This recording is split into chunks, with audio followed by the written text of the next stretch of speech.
आज 50 वर्षाचा पोक्त झालेला आहे. तो करंगळीला धरून निघालेला होता. तो यवनात आला, त्यांनी तारुण्य पाहिलं आणि आता थोडासा वार्धक्याकडे झुकतोय. अशा वेळेस तो आत्मचिंतन ही करतोय आणि ह्या आत्मचिंतनामध्ये आपण सगळे सहभागी झालेला आहात. लेखक हा महाराष्ट्राच्या दृष्टीने एक अतिशय महत्त्वाचा असा एक भाग आहे. कारण माझ्या दृष्टीनं आज मी या समारंभाला जर मी आलो नसतो तर माझ्या आयुष्यातला एक अतिशय महत्त्वाचा क्षण मी चुकवला असता. कारण एक असा एक कर्तृत्ववान धडपड करणारा विद्यार्थी जो असंख्य लेखकाचा लेखक आहे, की ज्यांच्या प्रकाशनाला मी जातोय त्यांनी जे संस्थेला, आपल्या प्रकाशन संस्थेला डायमंड हे नाव ठेवलेलं आहे, तो स्वतःच हिरा आहे. हो, एक शिपायाच्या हातून महाराष्ट्राच्या संस्कृतीमध्ये, साहित्यामध्ये एवढी प्रचंड भर पडते आहे. महाराष्ट्राला आणखी काय पाहिजे? महाराष्ट्र उभा राहिला गेल्या 50 वर्षात.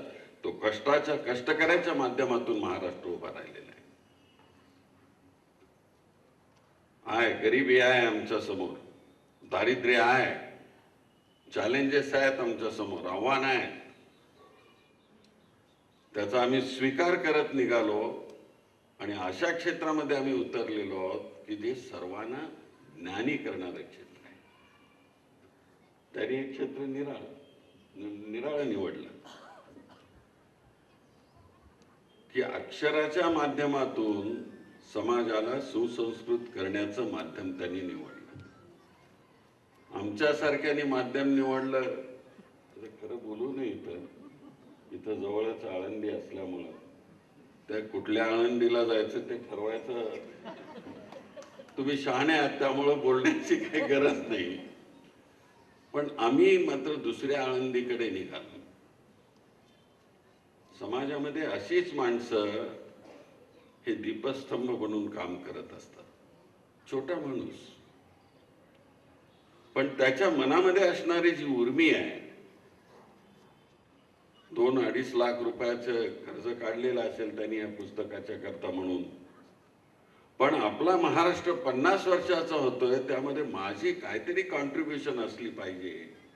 किती लोक विचार करतात वर्षी.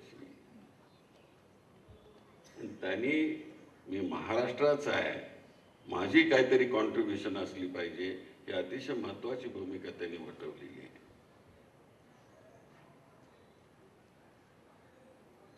आणि ही करण्याची ताकद कुणाकडे आहे तर एक चपराशी माणूस, ज्याच्याकडे तुच्छ बघतो समाज, आणि दुसरा एक चपराशी इथं उभा आहे.